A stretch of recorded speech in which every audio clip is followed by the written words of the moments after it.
So when you first found out about this project, what did you hear? What was the pitch? What was the first initial beginning?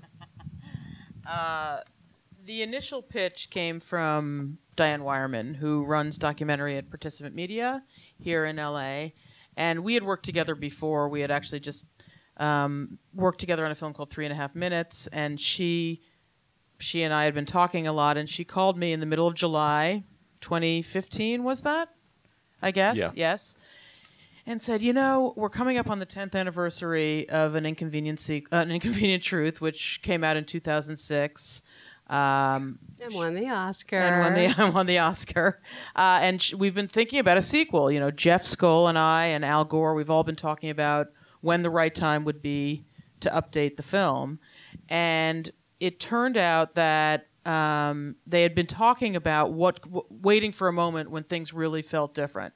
Not only to report on what the progress had been around the predictions that Al had made back in 2006, but are there any solutions in place that they could really put forward that were really promising? And the truth was that now was a moment when the alternative energy industry was really starting to shine. Cost down had happened. It was really starting to become a reality. So they thought, well, you know, let's report on all of the things that have changed that are horrifying, but we can also report on, this is a great time to report on what's possible in terms of solutions. So what was it about you two that nailed your assignment?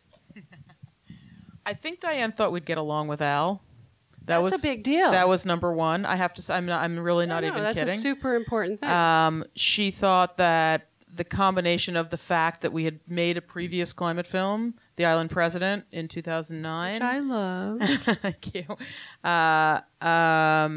That combined with a lot of work we had already done in the climate space, but also in the political arena, and that we like to really dive into deep narrative, but also that we just were a married couple with 2 teenagers who cared a lot about the world and sort of were representative of the constituency that he was after and wanting to influence.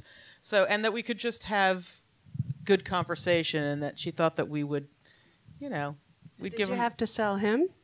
We went to Nashville to meet Al in July of 2015, and a week after I got the call from Diane, literally a week later. We showed up. We showed up on his doorstep, and he really just could not have been a warmer host. He invited us in. We sat down and proceeded to get the 10-hour version of Al's famous, or sometimes infamous, slideshow, and.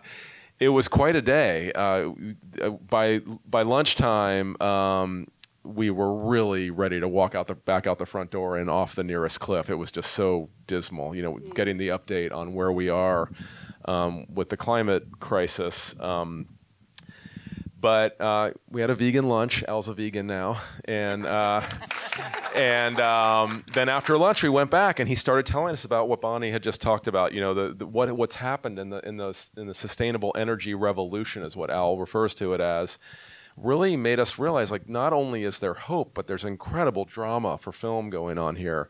And we also walked away, I think Bonni agrees, probably the single most important thing we walked away with that day is his passion. Mm-hmm. I mean, you've met him, you know, he just never stops. He has this kind of infectious energy when it comes to fighting the fight.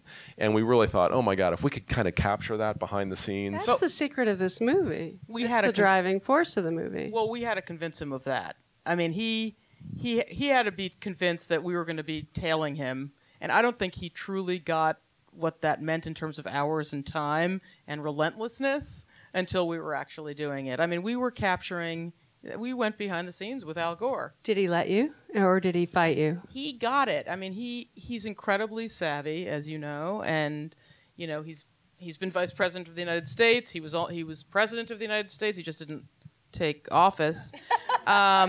But he knows a lot about the media. He's incredibly savvy. And when he started to see the scenes, we showed him some early scenes, and he could see the authenticity of what we could capture.